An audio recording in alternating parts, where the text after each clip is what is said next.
అందరికీ నమస్కారం. మాజీ జడ్పీ చైర్పర్సన్ ఒంగోలు మాజీ ఎమ్మెల్యే ఏదెల హరిబాబు సంచలన ఈరోజు మీడియా సమావేశంలో పలు అంశాలు సంచలనాత్మకమైనటువంటి అంశాలు ప్రజల వద్దకు తీసుకురావడం జరిగింది. ఒంగోలు ఎమ్మెల్యే దామచర్ల జనార్దన్ మాజీ మంత్రి బాలినేని శ్రీనివాసరెడ్డి గారి మీద కూడా విమర్శలు చేయడం జరిగింది.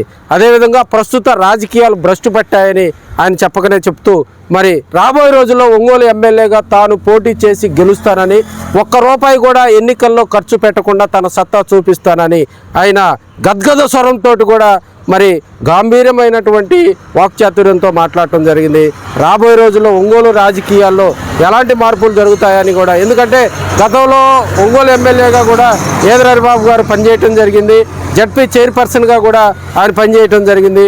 ప్రస్తుత రాజకీయాల మీద కూడా ఆయన ఆవేదన వ్యక్తం చేశారు. రాబోయే రోజుల్లో ప్రజలకు జనరంజకమైనటువంటి పాలన అందించి ప్రజాస్వామ్యాన్ని కాపాడుతానని ఏదెల హరిబాబు ఘాటైనటువంటి విమర్శలు చేయటం జరిగింది. అంటే ఓట్లు కొనుగోలు చేయకుండా నిలబడటానికి వాళ్ళ అతను కలిసేట్టయితే నాయకులు ఒకటే ప్రజాస్వామ్య ధనస్వామ్యం రెండే విషయాలు, మిగతా విషయాలు కాదు. ప్రజాస్వామ్య ధనస్వామ్య ఈ రెండే రెండు అంశాలు. మీరు చెప్పిన వాళ్ళందరూ ఆ పార్టీలు ఖర్చు పెడుతున్నారు, పార్టీలు కూడా ఒప్పుకున్నాయి కాబట్టి మీకు నచ్చవి. సో మీరు ఇండిపెండెంటే అదే డిక్లేర్ చేస్తే పోయింది. ఇక పార్టీలు నా లేబుల్ నాది, నాకే పార్టీ లేబుల్ అవసరం లేదు. నాకు స్వతహాగా నా లేబుల్ నాకు ఉంది. మీకు తెలిసిన ఇండిపెండెంట్ గా ఉంటున్నాను. నేను 99 ఇండిపెండెంట్ గా ఉంటున్నాను. జడ్పీ చైర్మన్ కూడా ఇండిపెండెంట్ గానే ఉంటున్నాను. కాబట్టి ఇక్కడ నా విలువలు నేను చంపుకోను, నా ఆత్మగౌరవం నేను చంపుకోను, నా ఆత్మవిమాన్ని నేను చంపుకోను, నా ధైర్యాన్ని నేను చంపుకోను. I can. నాకు ఎన్టీఆర్ స్ఫూర్తయా, ఎన్టీఆర్ ఏ విధంగా చేసాడు అదే విధంగా చేస్తాను నేను. రాజకీయంగా స్ట్రాంగ్ ఉన్నప్పుడు ఇండిపెండెంట్ గా నిలబడ్డారు. 20,000 ఓట్లు వచ్చింది మీకు ఇండిపెండెంట్ గా. అదొక సంచలనం రేటు. ఇండిపెండెంట్ గా 20,000 ఓట్లు రావడం అనేది ఏ రాజకీయ పార్టీకి సంబంధం లేకుండా అనేది ఆల్రెడీ సమాజంలో ఇప్పుడున్న రాజకీయ పక్షాలు చేస్తున్న కార్యక్రమాలకి ఒక శూన్యత ఏర్పడింది. ఒక రాజకీయ శూన్యత ఆల్రెడీ ఏర్పడింది. నేను ఇప్పుడు ఒంగోలు నుంచే బిగిన్ చేస్తూ ఉన్నా. ప్రత్యామ్నాయ రాజకీయ వ్యవస్థ రాక తప్పదు. ప్రత్యామ్నాయ రాజకీయ వ్యవస్థ రాక తప్పదు. నేను ఇక్కడ సిగ్గినాను, ఒంగోలు నుంచి బిగిన్ చేస్తున్నా. ప్రత్యామ్నాయ రాజకీయ వ్యవస్థ మీరు చెప్పే లెక్క ప్రకారం కమ్యూనిస్టులు ఎప్పుడూ అధికారంలోకి రావాలి.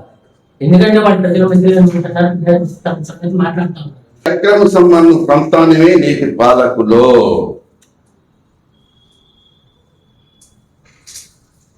నా నమ్మకం ఏంటంటే ఇంకా సమాజంలో ఈ నోటుకు ఏర్పడిన అక్రమ సంబంధాన్ని వ్యతిరేకించే దేశభక్తులు ఇంకా ఉన్నారు అని చెప్పి నా నమ్మకం.